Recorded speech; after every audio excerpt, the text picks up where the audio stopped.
الصلاۃ والسلام علی رسول الکریم اما بعد فاعوذ باللہ من الشیطان الرجیم بسم اللہ الرحمن الرحیم الصلاۃ والسلام علیک یا رسول اللہ وعلی آلک واصحابک یا حبیب اللہ الصلاۃ والسلام علیک یا نبی اللہ وعلی آلک واصحابک یا نور اللہ نویت سنت الاعتکاف۔ فرمان مصطفیٰ صلی اللہ تعالیٰ علیہ وسلم زینوا مجالسکم بالصلاۃ علی فإن صلاتکم علی نور لکم یوم القیامہ او کما قال صلی اللہ تعالیٰ علیہ وسلم۔ تاجدار کائنات صلی اللہ تعالیٰ علیہ وسلم نے ارشاد فرمایا، اپنی مجلسوں کو مجھ پر درود پاک پڑھ کر آراستہ کیا کرو، تمہارا مجھ پر درود پاک پڑھنا کل بروز قیامت تمہارے لیے نور ہوگا۔ صلو علی الحبیب صلی اللہ تعالی علی محمد صلی اللہ تعالی علیہ وسلم۔ الحمدللہ ہمارا درس فقہ جاری ہے۔ آج درس فقہ کے اندر نماز کا پریکٹیکل طریقہ کہ نماز شروع کیسے کرنی ہے، ہاتھ کہاں باندھنے ہیں، رکوع کیسے کرنا ہے، سجدے کیسے کرنے ہیں، اور رکوع میں نگاہ کہاں پہ ہونی چاہیے، سجدے میں نگاہ کہاں پہ ہونی چاہیے، انشاءاللہ آج ہم اس کے بارے میں سنیں گے۔ میں آپ کو پریکٹیکلی طور پہ ساتھ ساتھ کر کے بھی دکھاؤں گا، اور ساتھ ساتھ انشاءاللہ میں آپ کو عرض بھی کرتا جاؤں گا۔ جب بھی آپ نے نماز شروع کرنی ہے تو آپ کے پاؤں کا فاصلہ کتنا ہونا چاہیے، اس میں بہت سی مسٹیک ہے۔ بعض لوگ ایسے ٹانگیں کھول دیتے ہیں جیسے پتہ نہیں اب 4 بندوں کو جگہ کور کرنی ہوتی ہے۔ کم سے کم اس کا فاصلہ 4 انگل، یہ دیکھیں میرے ہاتھ کا اندازہ دیکھیں، 4 انگلی ہے اتنا فاصلہ، اور زیادہ سے زیادہ 1 بالشت جسے کہتے ہیں 1 گٹھ، 1 بالشت، اس سے زیادہ پاؤں کا فاصلہ نہیں ہونا چاہیے۔ زیادہ سے زیادہ فقہا کہتے ہیں 1 بالش، کم سے کم 4 انگلی کا فاصلہ پاؤں کے درمیان گیپ ہونا چاہیے، ٹھیک ہے۔ اور پاؤں آپ کے بالکل قبلہ کی طرف ہونے چاہیے۔ اور جب آپ نے تکبیر تحریمہ کہنا ہے، تکبیر تحریمہ سے پہلے آپ نیت کرتے ہیں، جیسے عصر کی نماز پڑھنے آپ آئے ہیں، آپ یہ نیت کرتے ہیں 4 رکعت نماز عصر فرض، ٹھیک ہے، یہ کافی ہے۔ آپ پوری نیت کرتے ہیں تو بھی کر سکتے ہیں، ٹھیک ہے۔ 4 رکعت نماز عصر فرض، کوئی نیت منہ سے نہیں کہتا، دل میں نیت اس کا ہے، میں 4 رکعت نماز عصر فرض کی پڑھنے آیا ہوں، تو بھی نیت کافی ہے، ٹھیک ہے۔ اب نیت کہتے ہوئے آپ نے ہاتھ اٹھانے ہیں، تو ہاتھ کہاں اٹھانے ہیں، یہ ہاتھوں کا جو لیول ہے وہ دیکھیں، بالکل انگلیاں بالکل کھلی نہیں ہونی چاہیے، اور انگلیاں بالکل جڑی بھی نہیں ہونی چاہیے، نارمل روٹین میں انگلیاں ہونی چاہیے، اور یہ کانوں کے ساتھ لو کے ساتھ یہ انگلیاں لگنی چاہیے، یہ دیکھیں، اور ایسے بھی نہیں ہونا چاہیے، بعض ایسے کرتے ہیں بعض ایسے کرتے ہیں، یہ اس کا غلط طریقہ ہے۔ ہاتھوں کی ہتھیلیوں کا رخ بھی قبلہ ہونا چاہیے، یہ دیکھیں نارمل حالت ہے، قبلہ رخ ہے، اور آپ کی نگاہ سجدے کی حالت میں نہیں چاہیے، قبلہ کی طرف نہیں، آپ کی نگاہ سجدے کی حالت میں۔ اب آپ نے یہ دیکھیں اللہ اکبر، ہاتھ کہاں باندھنے ہیں اور کیسے باندھنے ہیں، یہ طریقہ بھی۔ ہاتھ آپ نے ناف کے نیچے باندھنے ہیں، آپ نے سنت کیا ناف کے نیچے باندھے، اور کیسے باندھیں گے، دائیں ہاتھ کی گدی جو ہے بائیں ہاتھ کے تھیلی پر ہوگی، اور 6 انگلیاں جسے اپنی زبان میں چیچو انگل کہتے ہیں، اور انگوٹھا اس کو بائیں ہاتھ کی کلائی کے اگل بغل رکھ لیں گے، اور تینوں انگلیوں کے بالکل اوپر پیٹ اس کا بائیں ہاتھ کی کلائی کے اوپر اس کا پیٹ آ جائے گا، یہ دیکھیں، یہ طریقہ کار سنت۔ اللہ اکبر ناف کے نیچے، یہ ہو گیا۔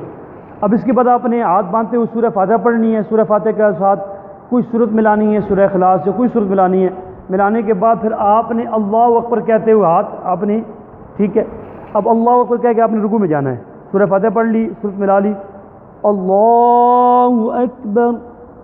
اب اس میں کیفیت یہ دیکھنی ہے، کل بھی میں نے عرض کی تھی، یہ بازو کا خم نہیں رکھنا، ہم رکھیں گے دیکھیں کیسے ہوتا ہے کیفیت، بازو کا خم نہیں رکھنا، بازو کا خم ختم کرنا ہے۔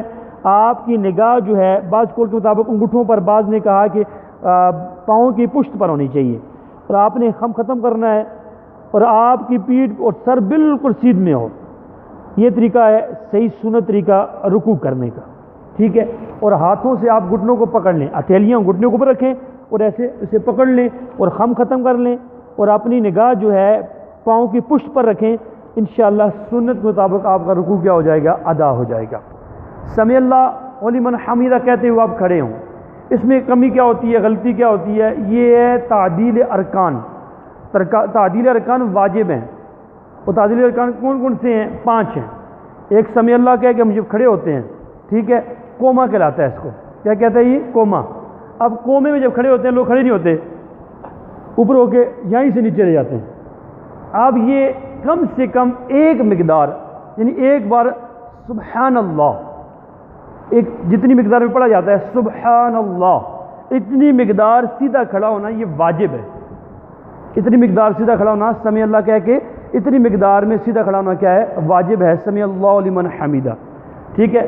ربنا لک الحمد، اور مقتدی یہ بھی کہہ سکتے ہیں اللہم ربنا لک الحمد، یہ بھی کہہ سکتا ہے. منفرد ہو، اکیلے پڑھ رہے ہیں، امام کے پیچھے نہیں ہیں آپ، سمیع اللہ لمن حمیدہ اللہم ربنا لک الحمد یہ پورا پڑھ سکتے ہیں. ربنا لک الحمد بھی پڑھ سکتے ہیں. ٹھیک ہے. اور امام کے پیچھے ہوں تو آپ کیا کہیں گے؟ ربنا لک الحمد یا اللہم ربنا لک الحمد، یہ پڑھیں گے آپ. اور اس کے بعد آپ نے سجدے میں جانا ہے. سجدے میں جو غلط طریقے ہیں میں عرض کرتا ہوں، یہ کیمرے کو ذرا فوکس کیجیے گا. پاؤں کہاں لگتے ہیں؟ سجدہ کل عرض کی تھی کہ 7 ہڈیوں پہ کرنا ہے. کہاں کرنا ہے؟ میرے آقا نے فرمایا مجھے حکم دیا گیا کہ میں 7 ہڈیوں پہ سجدہ کروں. 7 ہڈیاں پھر عرض کر دیتا ہوں. 2 ہتھیلیاں، یہ پیشانی اور ناک کی ہڈی، اور دونوں گھٹنے اور دونوں پاؤں کے پنجے یہ لگیں گے. اور جاتے ہوئے کیسے جائیں گے؟ سب سے پہلے جاتے ہوئے بعض لوگ ڈائریکٹ ہاتھ رکھ لیتے ہیں، ہاتھ نہیں رکھنا. پہلے آپ کے گھٹنے نیچے لگیں گے. اب میں یہاں سے سامنے سے فرنٹ سے بتاتا ہوں آپ کو. سجدے میں جاتے ہوئے پہلے آپ کے یہ دیکھیں گھٹنے لگیں، پھر اس کے بعد آپ کے ہاتھ لگیں گے. ہاتھ کے بعد آپ کی جو ہے پہلے ناک کی ہڈی لگے گی، ٹھیک ہے، پھر آپ کی پیشانی کی ہڈی لگے گی. پھر جانے کا طریقہ پریکٹیکلی دیکھ لیں کیسے. آپ جب سجدے میں جائیں گے گھٹنوں کو پکڑیں گے، گھٹنوں کو نیچے لے کے جائیں گے. پہلے آپ کے گھٹنے لگیں گے، پھر آپ کی ہتھیلی لگیں گی ہاتھوں کی، پھر ناک کی ہڈی، پھر پیشانی کی ہڈی لگے گی. یہ دیکھیں. اور اٹھیں گے جب اس کے بالکل اپوزٹ اٹھیں گے. پہلے آپ کی پیشانی کی ہڈی اٹھے گی، پھر ناک کی ہڈی اٹھے گی، پھر دیکھیں یہ دیکھیں اب پیشانی کی ہڈی اٹھ گئی میری، ناک کی ہڈی اٹھی. اب اس کے بعد میرے ہاتھ اٹھیں گے، پھر اس کے بعد میرے گھٹنے اٹھیں گے، پھر گھٹنوں پر زور دینا ہے. ٹھیک ہے. گھٹنوں پر زور دے کے آپ نے ایسے کھڑا ہونا. یہ ہو گیا جانے اور آنے کا طریقہ. سجدے میں پاؤں کہاں ہونے چاہیے اور پاؤں کا طریقہ کار کیا رکھنے کا وہ میں عرض کرتا چلوں. اس میں بہت سی خرابی ہے، اس بنا پر اکثر نماز نہیں ہوتی.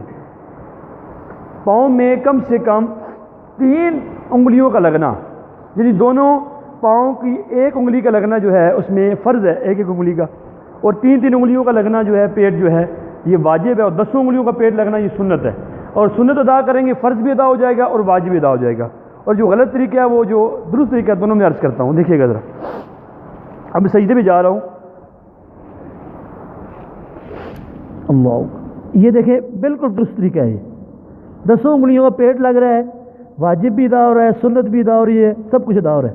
اور بعض لوگ ایسے کر لیتے ہیں، بعض ایسے نوک لگاتے ہیں صرف، بعض ایک اٹھا لیتے ہیں. یہ بھی غلط ہے، یہ بھی غلط ہے. نوک لگانا بھی غلط ہے.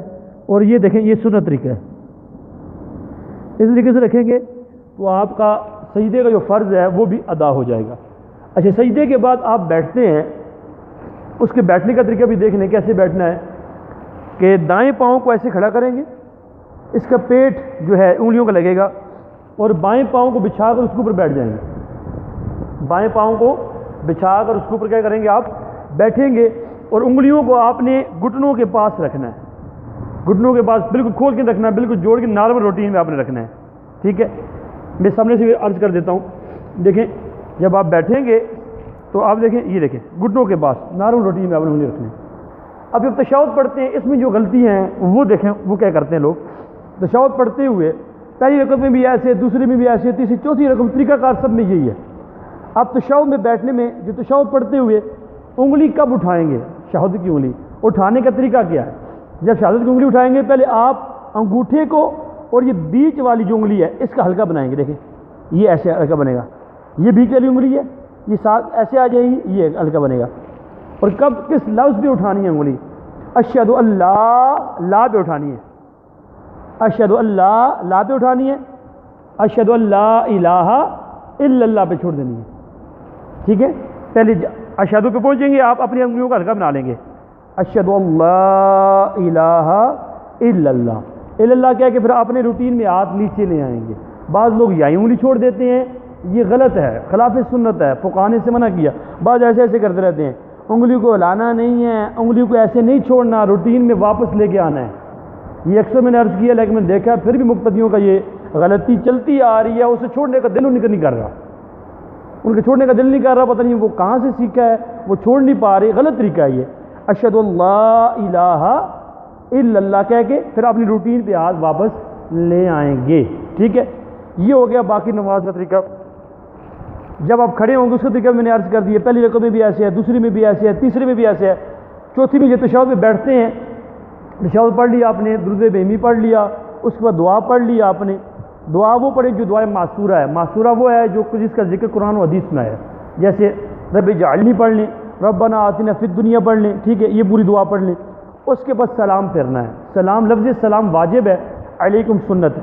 جب سلام پھیریں گے اس کا طریقہ کار بھی یہ ہے، سلام کہتے ہیں نیت کریں، دائیں طرف جتنے مسلمان کھڑے ہیں نماز میں ان کی سلامتی بھیجنے کی نیت کریں، ان کو بھی، جو آپ کے دائیں کندھے پہ فرشتے ہیں ان کو بھی کریں، ٹھیک ہے، بائیں طرف فرشتوں کو بھی نیت کریں، جو مسلمان ہیں ان کی بھی کیا کریں آپ نیت کریں، ٹھیک ہے۔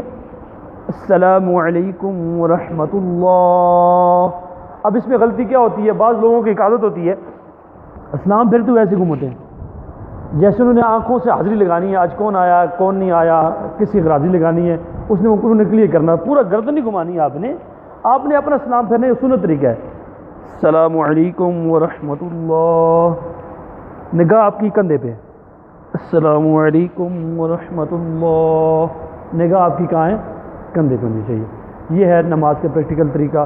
اللہ تعالیٰ کی بارگاہ میں دعا ہے اللہ تبارک و تعالیٰ ہمیں شریعت کے سارے احکام سیکھ کر اس پر عمل پیرا ہو کر صحیح طریقے سے ادا کرنے کی توفیق عطا فرمائے، آمین بجائے نبی الامین صلی اللہ تعالی وسلم۔ ایک مسئلہ عرض کروں، خدا کی قسم کبھی بھی شرعی مسئلہ پوچھتے ہوئے شرمائیں نہ، کبھی نہ شرمائیں۔ بعض لوگ شرماتے ہیں، یار میری عمر بڑی ہو گئی ہے، مسئلہ پوچھوں گا کہے گا یار ابھی تک اسے پتہ ہی نہیں ہے۔ وہ ایک امام صاحب تھے، اللہ تعالیٰ معاف فرمائے، اللہ تعالیٰ ان کے غریق رحمت فرمائے، ان سے لوگ ڈر سے مسئلہ نہیں پوچھتے تھے۔ وہ خود بھی بزرگ تھے، 35-40 سال انہوں نے امامت کی ہیں، تو بڑا روب تھا ان کا، ڈر سے مسئلہ نہ پوچھیں۔ تو ایک بندہ آیا جی حضور میں نے ایک مسئلہ پوچھنا ہے، تو روزی کا مسئلہ پوچھا، کون سا پوچھا؟ انہوں نے کہا جس نے پوچھا اس کی عمر تھی 55 سال۔ میں کہا بھی آپ کی عمر کتنی ہے؟ 55 سال۔ ابھی کیوں پوچھ لیا؟ 85 سال کے ہوتے پھر پوچھ لیتے نا۔ یہ ان کا انداز بھی غلط ہے، اور جنہوں نے پوچھا ان کا انداز بھی غلط ہے کہ 55 سال بعد ابھی یاد آیا، ہونا چاہیے تھا شروع میں سے پوچھ لیتے، لیکن پوچھ لیا پھر بھی اچھی بات ہے، مرنے سے پہلے درستی کر لی نا۔ لیکن سمجھانے والے کو یہ نہیں کہنا چاہیے ابھی کیوں پوچھ رہے ہیں۔ تو آپ دل کرے، جب دل کرے آپ کا جو شرعی مسئلہ آپ کے ذہن میں ہو، الحمدللہ میں نماز میں ادھر ہی ہوتا ہوں، مجھ سے پوچھا کرے آپ، جو مجھے آتا ہوا عرض کروں گا، جو نہیں آتا ہوا ضروری نہیں ہے کہ ہر مسئلے پر بندے کو ہر وقت عبور ہو، نہیں ہوا تو مجھ سے کئی مسئلے پوچھتے میں عرض کرتا ہوں، انشاءاللہ میں مشورہ کر کے یہ کتابیں دیکھ کر ڈھونڈ کر آپ کو عرض کر دوں گا، تو آپ ضرور پوچھا کریں۔ دنیاوی لیول پر تو ہم ہر چیز رکھتے ہیں، دینی معاملات میں بھی ہمیں یہ چیزیں دیکھنی چاہیے۔ اللہ کی بارگاہ میں دعا ہے اس پر عمل کرنے کی توفیق عطا فرمائے۔